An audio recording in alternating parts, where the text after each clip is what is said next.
Bonjour à tous, bonjour mes amis. I'm very grateful to be here, and I think the room is full and the Congress is pretty good so far. What's the best graft? I think this is something we discuss for a long time in every Congress.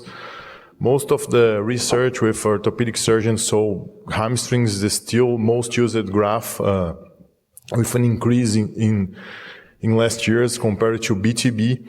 But we have several interesting options for ACL reconstructions. Starting with allograft, maybe it's not a very good option because it has a higher failure rate compared to the other grafts. It can be used in some special situations, mainly collagen diseases, but these are rare cases that we don't see on a regular basis. Quad tendon, it's also a good option for graft. Some studies say it has a less morbidity than BTB. However, there are some controversies regarding failure rate, especially in low volume centers. So this is something we have to look carefully. And this recent study published by AJSM showed that it probably has a risk factor for osteoarthrosis.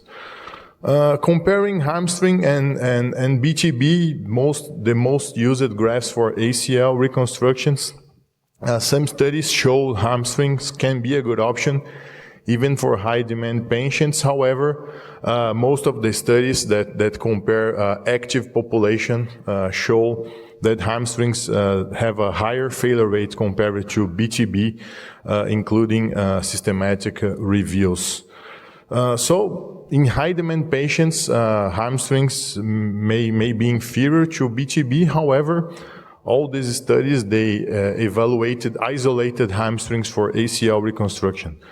When we evaluate isolated hamstrings, this is probably true. However, in my clinical practice, my rate of S-articular reconstructions is increasing a lot. I'm doing like almost in every case, compared to 3% I was doing in 2014.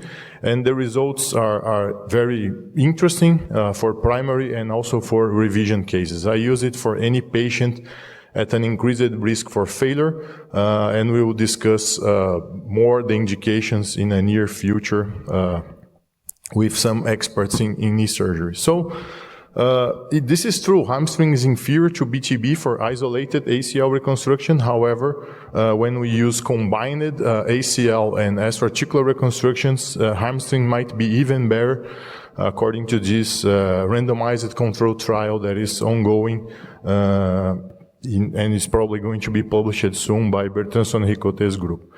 What about new graft options? Not much currently used grafts, but I think we should be aware of that. One of them is peroneus longus. We have a randomized control trial that is ongoing. We are comparing peroneus with hamstrings, not only regarding the ACL and the knee function, but also regarding the ankle function using a weight-bearing CT. I'm not sure if you are familiar with this graft, but it's a very interesting graft and it's pretty easy to harvest. You just dissect the peroneus longus and you use a stripper like for the hamstrings. Can you pass the next slide, please? Okay, and you can harvest it close to the lateral malleolus, or you can harvest a long one close to the base of the fifth metatarsal, as we recently published in Arthroscope Techniques. And you can, in this way, you can have a graft for combined ACL and ALL. And if you want to know more about this graft, you can read this month's newsletter of Isacos that we discuss a little bit more. Another very interesting option is the Rectus femoris tendon.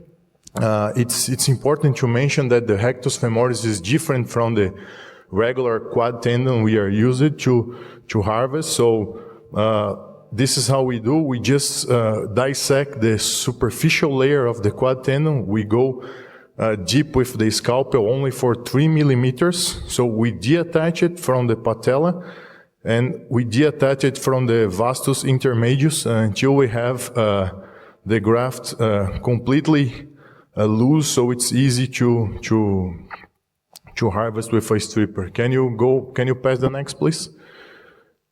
So this is the graft. This is how we harvest it. It's not difficult to do it. And sometimes it's surprising that we get a very big graft. The first time I did that, I was worried if the patient was going to walk again, but he's completely fine. And we are studying that a lot. We got an award in Brazil for the first 80 cases we did with this graft, and I think this is very promising. So as a take-home message, there's a lot of possibilities for graft choice for ACL.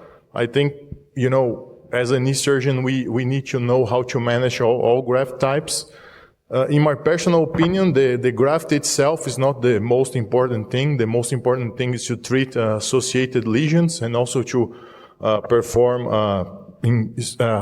extra-articular procedures, especially in high-risk patients.